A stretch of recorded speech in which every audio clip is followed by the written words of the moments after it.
குழந்தைகள் மற்றும் விளையாட்டு வீரர்களுக்காக பிரத்யேக வசதிகளை அறிமுகப்படுத்தி இருக்கிறது சென்னை ராஜீவ்காந்தி அரசு பொது மருத்துவமனை நிர்வாகம். விளையாட்டு வீரர்களுக்காக ஒருங்கிணைந்த மருத்துவ சிகிச்சை மையம் அமைக்கப்பட்டுள்ளது.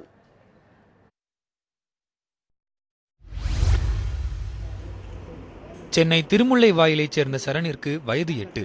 இயற்கையிலேயே இடது கை மூட்டு எலும்பு வளைந்திருப்பதால் அதற்கான அறுவை சிகிச்சைக்காக ராஜீவ்காந்தி மருத்துவமனையில் அனுமதிக்கப்பட்டிருக்கிறார். மருத்துவமனை எனவும் பயந்து வர மறுத்த சரண் இப்போது மருத்துவமனையின் குழந்தைகளுக்கான முடநீக்கியல் பிரிவில் மகிழ்ச்சியாக விளையாடுகிறார். காரணம், குழந்தைகளை உற்சாகப்படுத்தும் வகையில் சுவர் முழுக்க கார்ட்டூன் படங்கள், மீன் தொட்டி, விளையாட்டு உபகரணங்கள் என அதன் சூழல் மாற்றப்பட்டிருப்பதுதான். 8 நாளாக தங்கியிருக்கேன். இங்கே நான் ட்ராயிங்லாம் வரைகிறேன், ஜாலியாக இருக்குது. நான் இங்கெல்லாம் விளாட்றேன். இங்கே மீன் தொட்டிலாம் நல்லாயிருக்கு. இங்கே நிறைய கார்ட்டூன்லாம் இருக்குது. என் கையை சீக்கிரமாக சரி பண்ணுறீங்களா?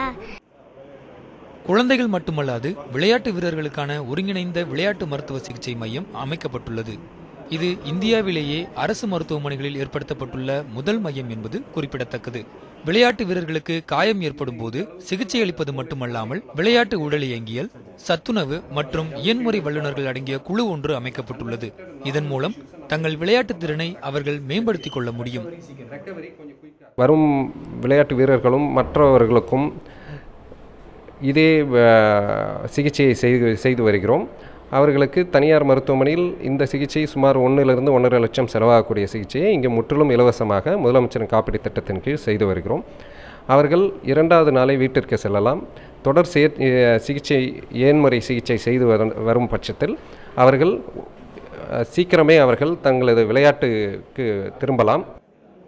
இது மட்டுமல்லாமல் விளையாட்டு வீரர்களுக்கு அடிக்கடி ஏற்படும் மூட்டு சம்பந்தப்பட்ட காயங்களுக்கான சிகிச்சைக்காக சாவித்துளை அறுவை சிகிச்சை கருவியையும் இம்மருத்துவமனை வாங்கியுள்ளது. செந்தில்குமார், நியூஸ் 7 தமிழ், சென்னை.